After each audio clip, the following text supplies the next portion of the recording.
Greetings, Windmills. I'm Andy, and I'm George, and this is Couscous. Welcome back to the Windmill full of horses. So, this is a machine, but you swap the E and the A. Machine. Yeah, it is actually just a swap of machine. Yeah. Okay, it's Mechina. We've heard them before. We are kind of fans. We've heard a bunch of their more recent stuff, and I'm pretty sure we've recommended them to Doom fans. Because if you like this band, you know that Doom fans would like it too. It should be heavy stuff. I think they have like 8-string guitars and stuff like that. And they sing about sci-fi story concepts. And this is from an older album, I think 2011. Yeah. It's called Acheron, and the song is called On the Wings of Nefeli. And we have no idea who's Nefeli, but Nefeli has wings. Apparently. Right? I think so. I mean, no.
Love it!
riff.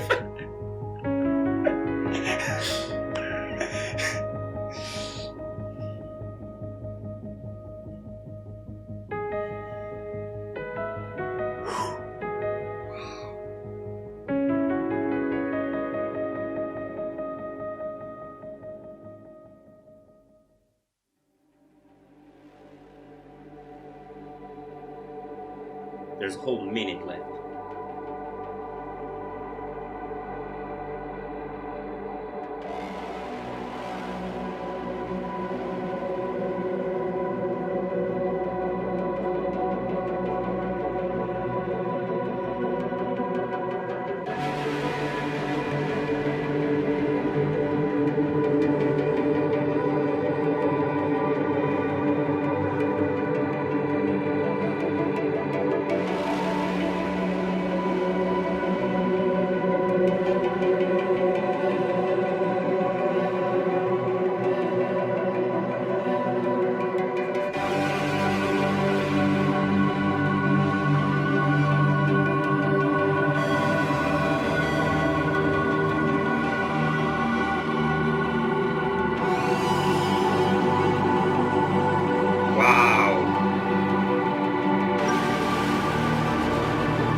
Okay, that ends abruptly. I'm pretty sure that connects to other thing on the album. If there was ever a band that makes you see spaceships, it's this one. Okay, so that thing they did at the end, a lot of bands do it. I'm always bothered by it.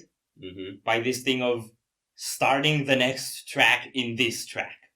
Like, unlike you could have, because it's probably one of those albums that flows from song to song, sort of in a musical flow. I'm like, you could just put this track split before the intro to the next song. I think they do that because they want to have the song start directly with the riff, but they also want to have the build up and the connection in the album stream. So it kind of makes sense that way, but I always feel like it's better if you actually include the intro in the next track. Anyway, I disagree because I have thoughts on this one that really makes that part at the end make sense. Really? So look at the album cover. Yeah. You have like the scorched planet behind this logo thingy, but in the logo thingy you have like serene nature and clear skies. Yeah. And then in the song you have like these very violent elements that are very techy and very electronic. And on the other side you have those almost tribal-like vocals and the very serene parts. So I'm willing to guess with the album cover, this album is probably something like colliding of technological colonizers and alien species living in a tribal state or something like that, kind of Avatar-like.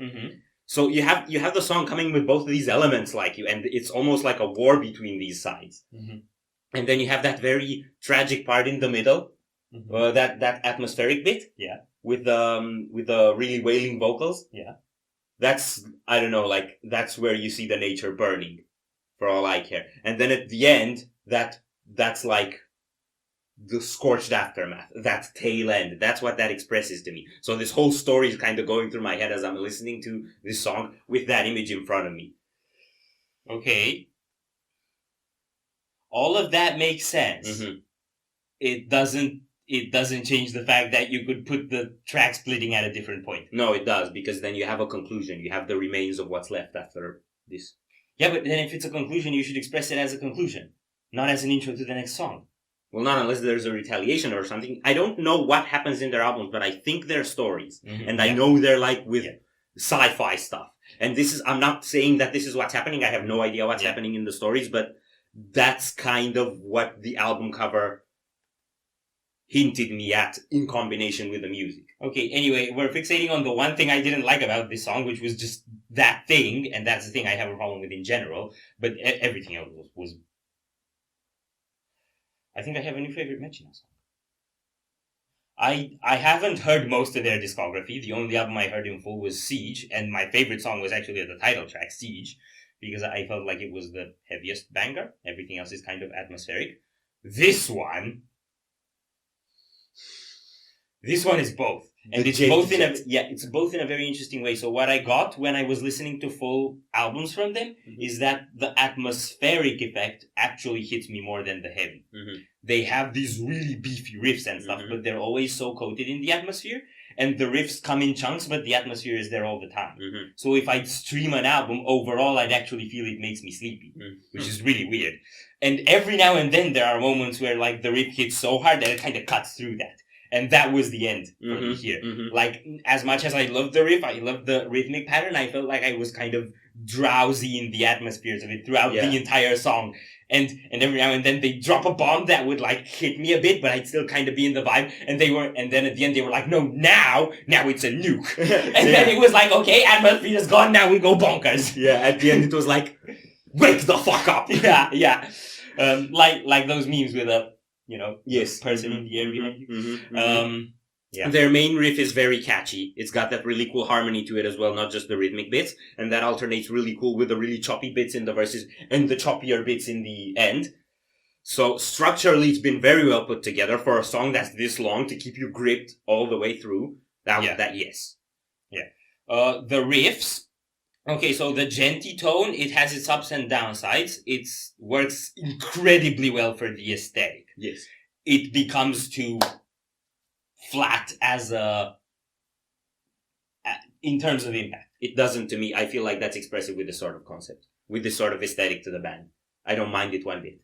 Well, I don't mind it either. I know you can't really make it a different way if you're actually going for that texture. And it also works because other elements of the music feel kind of more mobile and volatile, which is why that one, okay, that's just the rhythm, that's the structure, and is the tone. Yes. So when it really goes on the really low tone, then without actually having to get more beef, just that rumble already gives you the punch of testosterone. Yeah, it's like when you hear that riff, you kind of see a very thick string going like this in your head, right? Kind of like the video for BFG Division.